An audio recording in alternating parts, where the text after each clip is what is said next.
नमस्कार भक्तजनों, पुनः एक नई कहानी के साथ आपके सामने उपस्थित हूँ। आपका मेरे चैनल धर्म संचय में स्वागत है। ज्योति प्रज्वलित हो गई। दर्शन एक निर्धन पिता का पुत्र था। उसके पिता मेहनत मजदूरी करके घर का गुजारा चला रहे थे। दर्शन आम निर्धन लड़कों जैसा लड़का था।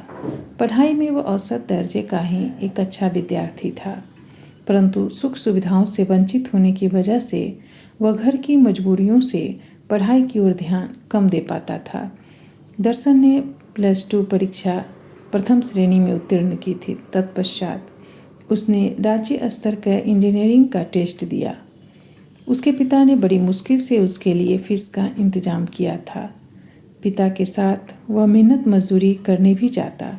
गांव के धनाढ्य घरों में काम भी करने चला जाता। 3 बहनों का वह इकलौता भाई था। इंजीनियरिंग के टेस्ट का परिणाम आया तो उसकी रैंक बहुत दूर थी। वह बहुत मायूस हो गया। सबने उसको कोसा, खास करके उसके पिता ने उसको खूब डांट फटकार लगाई थी कि तू पढ़कर कौन सा गुल खिलाएगा। तुझे कहा भी था कि मेहनत मजदूरी किया कर मेरे साथ, परंतु तूने हजारों रुपए बर्बाद कर दिए। इतने पढ़े लिखे लोग धक्के खा रहे हैं, तू कौन सा अफसर बन जाता। दर्शन को सारी रात नींद नहीं आई। वह चारपाई पर पड़ा जागता रहा और सोचता रहा, क्या मैं भी पिता की तरह सारी उम्र लोगों की मजदूरी ही करता रहूँगा। मेरी माँ सारी उम्र लोगों के बर्तन साफ करती रहेगी, लोगों की अच्छी बुरी बातें सुनती रहेगी। बड़ी मुश्किल से घर का रोजी रोटी चलता था। मैं मजदूरी नहीं करूँगा। वे कौन से लड़के हैं जो इंजीनियरिंग में अच्छे रैंक लाते हैं। वे भी तो मेरे दिमाग ही जैसे हैं। क्या उनके दिमाग किसी अलग किस्म के होते हैं। मैं क्यों अच्छी रैंक नहीं ले सकता।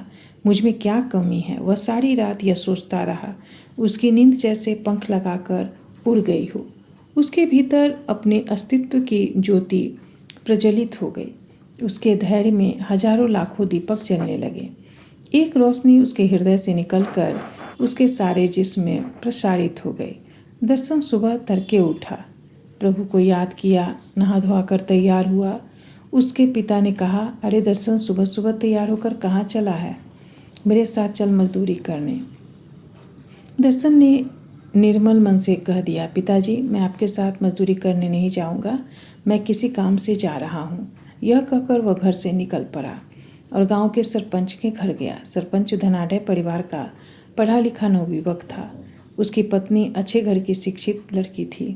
दर्शन ने सरपंच से हाथ जोड़कर कहा, चाचा केवल 500 रुपये उधार दे दो, मेहनत दिहाड़ी करके मैं लौटा दूंगा। सरपंच ने कहा, अरे दर्शन, तू 500 रुपये क्या करेगा, तू कहाँ से देगा। तेरा बाप तो दिहाड़ी मजदूरी करता है। दर्शन ने फिर हाथ जोड़कर सरपंच से कहा, चाचा मुझे इंजीनियरिंग का दोबारा टेस्ट देना है। हाथ जोड़कर विनती है चाचा, 500 रुपये दे दो, मैं ज़रूर वापस कर दूंगा। मुझे टेस्ट देना ही है चाचा जी। सरपंच ने कहा, जाकर अपने बाप के साथ मेहनत मजदूरी कर।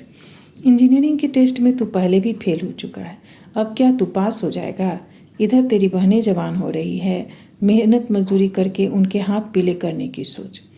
परंतु दर्शन के मिन्नत के साथ साथ हाथ जोड़ते हुए फिर कहा, चाचा भगवान की कसम, एक बार केवल 500 रुपये दे दो, पाई पाई चुका दूंगा।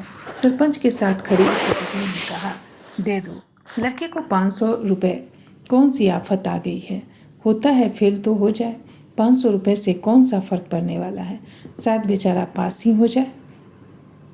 दर्शन ने कहा, चाची मैं आपका यह एहसान सारी उम्र नहीं भूल सकता, 500 रुपये दे दो बस। सरपंचनी ने दर्शन को स्नेह दृष्टि से देखते हुए 500 रुपये दे दिए। बस फिर क्या था, दर्शन ने इंजीनियरिंग के टेस्ट का फॉर्म भर दिया।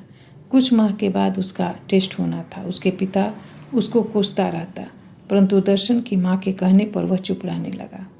दर्शन के हृदय की ज्योति प्रज्वलित हो चुकी थी। उसकी सारी सारी रात नींद न आती। वह सारा सारा दिन तथा सारी सारी रात पुस्तकों में ही गुम रहता। नींद मानो कोसों दूर हो गई थी।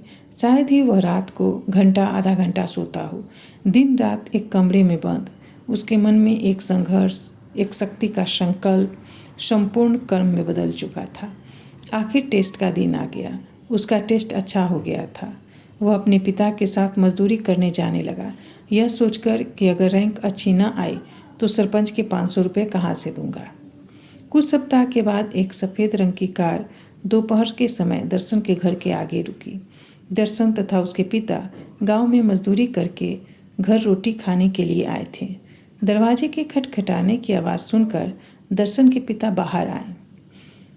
कार वालों ने कहा, दर्शन कुमार यहाँ रहते हैं? उसके पिता ने कहा, हाँ जी साहब, यहाँ ही रहता है। इतना कहकर वह अंदर भागा भागा आया और दर्शन से कहने लगा, अरे क्या कारनामा करके आया है तू? बड़े बड़े लोग बड़ी सी गाड़ी में तुझे लेने आया है, क्या करके आया है बाहर? दर्शन उठकर बाहर आ गया तो वे लोग अंदर आ चुके थे। उन्होंने कहा, बेटा दर्शन कुमार, आपका ही नाम है? आप इंजीनियरिंग टेस्ट में राज्य में प्रथम स्थान रहे हैं। हम आपके बारे में कुछ लिखने आए हैं, अतः कुछ आपने फोटोग्राफ दो। तुम राज्य भर में प्रथम स्थान पर आए हो। दर्शन सुनकर स्वयं हैरान था। उसको यकीन नहीं हो रहा था। उसके सारे शरीर में खुशी की लहर दौड़ गई।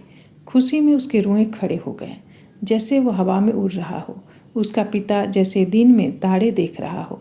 उसकी माँ और बहनें खुशी में खामोश हो गईं, जैसे खुशी अभिव्यक्त करनी मुश्किल हो। ऐसा लगता था जैसे गर्मी की दोपहरी में ठंडी हवा की खिड़की खुल गई हो। जो भगवान से मांगा नहीं वह भगवान ने दे दिया। अचानक जोली भर दी भगवान ने। खुशी के मारे सारा परिवार समुद्र में आज़ाद तैरती मछलियों की भांति नजर आ रहा था। सारे गांव में किसी दिव्य सुरभि का मंजर छा गया। दर्शन की प्राप्ति की सुरभि सारे गांव में फैल गई, कण कण सुगंधित कर गई। जब सरपंच तथा सरपंचनी को पता चला तो सरपंच ने दर्शन के घर के सामने आते ही ऊंची आवाज में कहा, ओए मुंडियो, अरे लड़का, ढोल लाओ। ओए, ढोल के स्वर आसमान को छूने लगे। भंगड़े पर भंगड़ा। सरपंच, सरपंचनी, पंच क्या, सारा गांव नाच उठा। सारे गांव में लड्डू बांटे जा रहे थे। सबसे पहले दर्शन ने सरपंचनी के पांव छुए। उसने दर्शन को आशीर्वाद दिया। सरपंच ने कसकर उसे छाती से लगा लिया और कहा, दर्शन, गांव का नाम रोशन कर दिया तूने पुत्र, जीता रह। सारे राज्य में, देश में नाम कर दिया है तूने। दर्शन के हृदय की लौ ने संघर्ष शक्ति और विद्या से तपस्या को सार्थक रूप दे दिया था, जिसकी रोशनी से क्षेत्र जगमगाता रहेगा। धन्यवाद दोस्तों। अगर कहानी पसंद आए तो कहानी को ज़्यादा से ज़्यादा लाइक करें, शेयर करें और चैनल को सब्सक्राइब करना बिल्कुल न भूलें।